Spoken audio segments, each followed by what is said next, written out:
Hey there, Grumpy Old Fart here. Due to YouTube's changing quote-unquote community standards, I created a channel called Grumpy Old Fart over on Rumble, a free speech alternative to YouTube. You can see all of my stuff over there, including my political and social commentary, as well as my current events videos. The links to my YouTube and Rumble channels, as well as links to let you order my books, are in the description of this video. If you enjoy my content, please like, share, subscribe, and comment. I welcome your comments, even if you disagree with me. Now, on with the video. Hey there, Grumpy Old Fart here. I'm doing an advanced Dungeons & Dragons monster video on the Slithering Tracker. I started playing Dungeons & Dragons back in the 70s. I started running it in 79. I still run it today with my family. In my opinion, Advanced Dungeons & Dragons has the best flavor of all the different versions. The later ones have better artwork. The later versions, 3.5 and 4 and 5 and all, they have nice artwork. But other than that, that's about it. I mean, Advanced Dungeons & Dragons literally has them all beat for flavor. That being said, no matter what version you run, whatever you're doing, enjoy yourself. It's a game. It's supposed to be fun. All right? Now, this is for the Dungeon Masters. If you're the type of a Dungeon Master who enjoys screwing with your players, then look no further than the Slithering Tracker. If you can find this monster on page 88 of the Advanced Dungeons & Dragons Monster Manual. Read through it very thoroughly before you decide to use it in your game. The most insidious thing about this critter, in my opinion, is the fact that it is intelligent. It has an average intelligence of equivalent to a human of 8 to 10 intelligence. It's not stupid or animalistic. It's not a genius, but it's not stupid. Okay? Couple that with its transparent state, and it can sneak better than most thieves, especially in the dark of the dungeons where it inhabits. This thing lives pretty much underground, and it's transparent, and it's intelligent. Okay? Whenever a group of player characters is walking through an underground setting, if they are spotted by one of these slithering trackers, there's a 90% chance that it's likely to follow them instead of just outright attack. And it follows until they go to sleep. It follows along and hides and everything until they set up camp and they go to sleep. Now, once they go to sleep, this thing attaches itself in the dark and drains all of the blood plasma from them in 6 turns. That's 1 hour. It's not measured in hit points, it's measured in blood plasma. Okay? When it attaches itself to the skin, the victim must save versus paralyzation or be paralyzed. So if you're asleep, this thing attaches, you fail your save, you're laying there. You can't do anything. Everybody's asleep.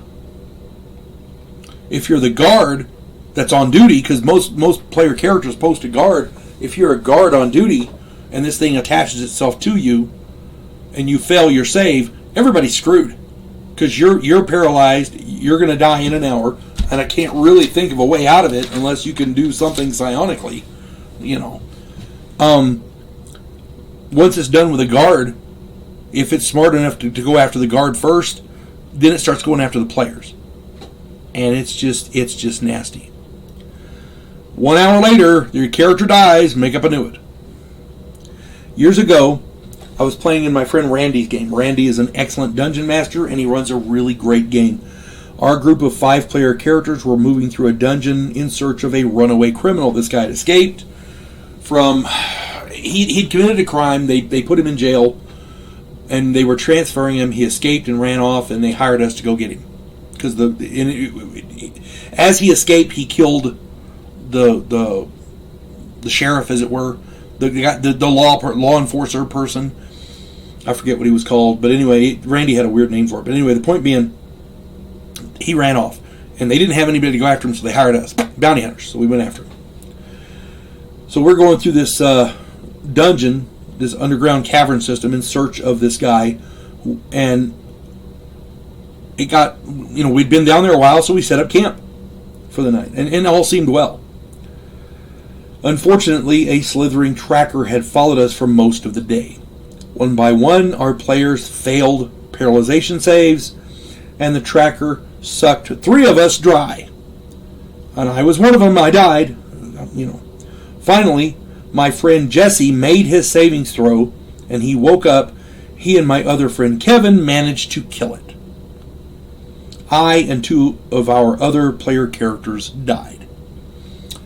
This is not a knock on anybody's playing ability. These slithering trackers are virtually invisible. They're intelligent. And they hide in the dark. How do you defend that? You can have a guard on duty, but it's invisible and it hides in the dark. And it's smart enough to sneak up. I mean, I've seen 8th and 10th and 12th level thieves with lower intelligence than 10. They don't play well, but by virtue of luck or whatever, they've gotten that high a level. I've seen thieves with lower intelligence. It's not good, but, there it is. These things are deadly. That's the insidious nature of a slithering tracker. It waits until the victim is asleep and vulnerable, then it paralyzes them and kills them. One of my favorite arguments from a player character back in the day was, he can't get me, I can't get through my armor. So you're sleeping in your armor. What kind of armor you got? Oh, I got plate mail. Nobody with half a brain sleeps in plate mail. It just doesn't work. Nobody with half a brain sleeps in any kind of metal armor. Leather armor is iffy at best.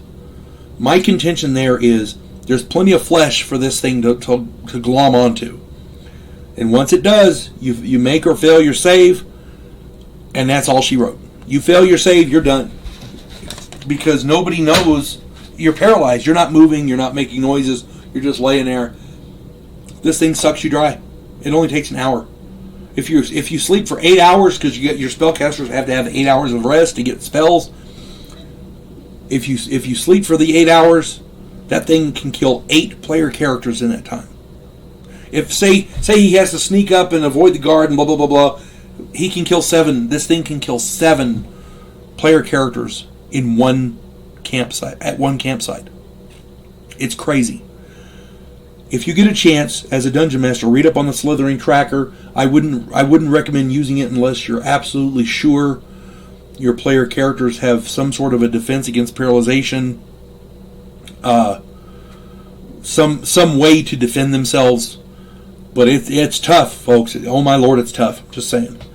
So if you get a chance, read up on the slithering tracker. I hope this finds everybody well. I hope you all have fun playing D&D. Have a good day now. God bless one and all. We elect cookie-cutter politicians every single election cycle. Yes men who maintain the status quo and do just enough to make us believe the system still works. Imagine, if you will, a president who actually tries to fix things. If you like action, political intrigue, and a righteous crusade, check out my political thriller, The Righteous President.